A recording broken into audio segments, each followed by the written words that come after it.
Mr. Argent, how you doing? Doing pretty good still. Nice. So I wanted to. So one thing, as we kind of talk about story or what is it?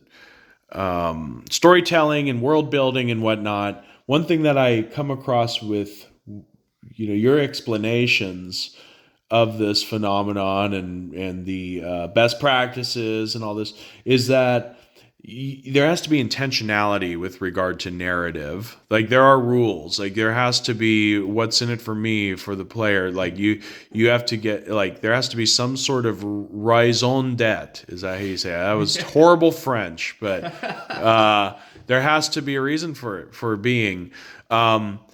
But that got me thinking, is there truly such a thing as a storyless story or one, so we call slice of life, it's a kind of a big deal, like sort of not a defined story, so to speak, but more of, I hate to say it like, oh, it's about the journey. That's very hippie these days. It's so played out, but it is about the journey, and it's about like, okay, your story starts, you're on a toilet, and then you like, yeah, and then you get up, you wash your hands, and then life happens, and nothing ever really.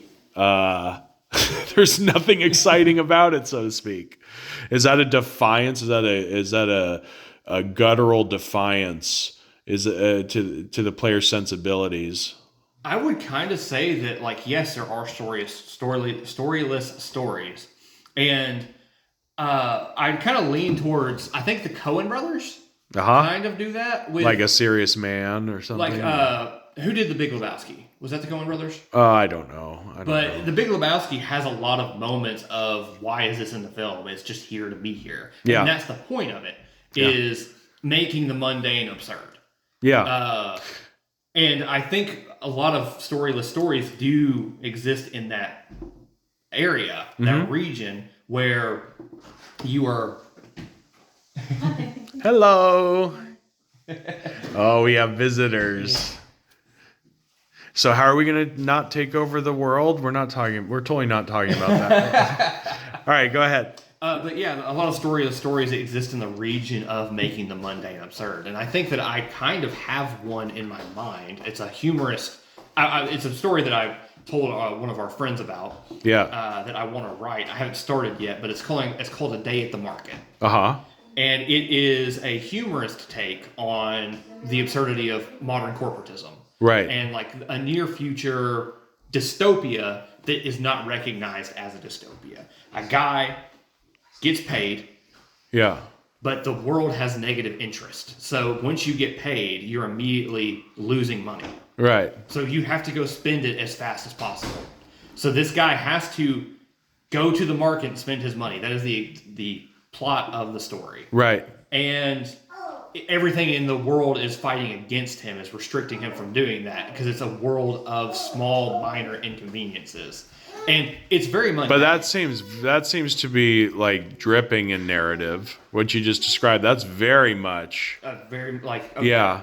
Although, where I thought you might have been going with it, and I think would set things up, is you could have those sort of,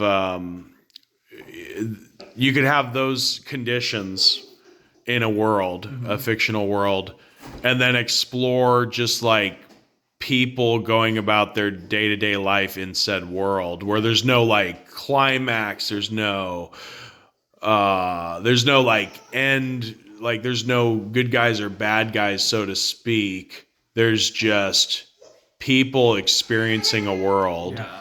Well, so that begs the question: what is a story? Yeah. At what point do you cut the plot pyramid or whatever it's called, the plot graph, Yeah. and it cease to become a story, right? Yeah. So you typically have an exposition, inciting incident, rising action, climax. I think there's always going to be a dramatic flair, even if it's Yeah. in those micro transactions between your characters, those micro exchanges. So somebody that's perhaps 1993 buying a newspaper off of a newspaper stand and having a conversation with the guy manning it. There's probably some semblance. There's something there. There's some philosophical thing going on. There's some something to glean from that experience. However, I guess, Minute. yeah, But that's like, so exposition, inciting incident, rising action, climax, falling action, resolution. yeah, For me, I think if you cut the resolution off, yeah, the story becomes a storyless story because you're modifying the plot graph that everyone expects. You're removing that final expectation. right, right, But everything, like you said, it is a spectrum of interaction. So if you are devoid of everything, if it is a simple plot, yeah, you find climaxes in the minute moments. You seek that in the minutia. Right. You're gonna find drama somewhere. yeah, yeah, absolutely. Yeah, I agree with you. Thanks a lot.